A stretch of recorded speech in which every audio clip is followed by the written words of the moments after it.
আগে শুনি কি বলে। আপনার ওয়াইফকে দিয়ে আপনি বিজনেস করান, সোশ্যাল মিডিয়াতে বিতর্কিত কন্টেন্ট বানান, এইভাবে ভাইরাল হওয়ার জন্য আসলে এই নেশা কেন? এটা আসলে ভাইরাল হওয়ার জন্য ব্যবসা করেন, এটা ভুল কথা। মানুষ চাকরি করে না, এই মেয়েরা চাকরি করে না, ও চাকরি একটা জব করতে, আরে। ব্যবসার কি হলো? বড় লোকরা দেখবেন যে মনে করেন আপনার জীবনে প্রথম শুনলাম যে সোশ্যাল মিডিয়ায় নাকি চাকরি করে। কাকে বলে? মানে আপনার বউ ব্যবসা সম্বন্ধে কি বুঝেন? ও কি হচ্ছে আমাকে বাজারে তুলে বলতেছে এই বউ বিক্রি বউ বিক্রি। আপনি যেটা বলতেছেন ঠিক ওইটাই করতেছে। সামনে আমরা দুজন স্বামী স্ত্রী হচ্ছে ঘরের ভিতরে, ঘরের ভিতরেই থাকেন না ভাই, আপনারা যেসব কর্মকাণ্ড করেন এগুলো প্রকাশ্যে কেন করেন? এখন সবাই করে, দেখবেন যে হাজি। আপনার নাম? আমার নাম মানিক। আচ্ছা মানিক ভাই, এই যে আপনাকে বউ ব্যবসায়ী বলে, হ্যাঁ, তো আপনার বউকে দিয়ে আপনি মানিক ভাই তো বউ ব্যবসায়ী না, আমার এটা বলার কি আছে রে ভাই? না, ও জাস্ট মিডিয়ায় জব করে আর সবাই মিডিয়া বলে জব করে, কে জব দিছে রে ভাই তোর বউরে? টিকটক বানায়, এইটাই তাদেরকে বিজনেস মনে হয়। ঠিক আছে, আগে তৈরি করেন জায়গাটা, ঠিক আছে?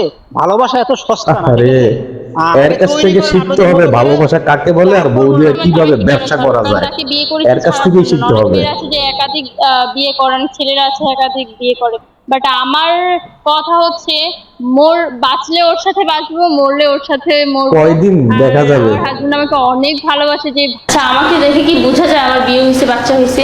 না না না না, একদিকে তুমি ফিটার খাও এখনো মামুনি। একদিকে সেটা আসলে সুন্দর, দর্শকরা বলবে, আমার তো মনে হয় না আপনি সুন্দর।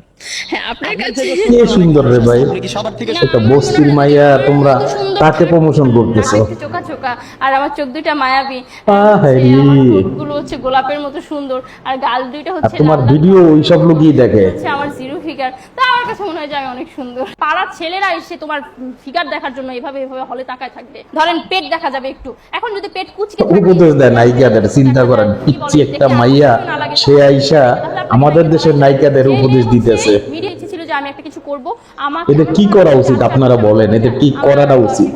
সেই বাচ্চারা আমাকে এর তো লজ্জা শরম কিছু নাই, কারণ সে নিজেকে সানি লিওনের সাথে তুলনা করে, সে বলে আমি বাংলাদেশের সানি লিওন, তাহলে তাকে কি বলা উচিত? সে নিজের হাতে তৈরি করেছে। আজকে আমি এই জায়গাটায় থাকতাম না, অবভিয়াসলি এই জায়গাটা আমি আমার হাজবেন্ডের জন্য, কারণ হচ্ছে হ্যাঁ, তোমার হাজবেন্ডের তো 12 বাতারি। আমার মেয়ে বলতে যে আবার গরিব টাইপের ওইরকম না, আমাদের ফ্যামিলি হচ্ছে যথেষ্ট ভালো, বাট হচ্ছে হয় না এই জন্য তুমি ফ্যামিলি থেকে পলাই আইছো। হচ্ছে একটু পর্দা পছন্দ করতো, আমাদের ফ্যামিলি সবাই একটু পর্দা পছন্দ করে, বাট আমার এই ছোটবেলা থেকে কেন না জানি একটু নায়িকা হওয়ার ঝোঁক ছিল, যে আমি এত সুন্দর, আমি দেখতে এত আকর্ষণীয়, আমার ফিগার আকর্ষণীয়, আমি কেন নায়িকা হতে পারবো না, আমি কেন ঘরে বসে থাকবো? তো সেই জায়গাটা থেকে হচ্ছে তাকে বিয়ে করা, এন্ড হচ্ছে সেই জায়গা থেকে তাকে বিয়ে করে হচ্ছে বুঝতে পারছি। মাশাআল্লাহ অনেক কিউট, আমার নিজেকে আমার কাছে অনেক ভালো লাগে। তো আমার মনে হয় যে আমি পারফেক্ট নায়িকাদের।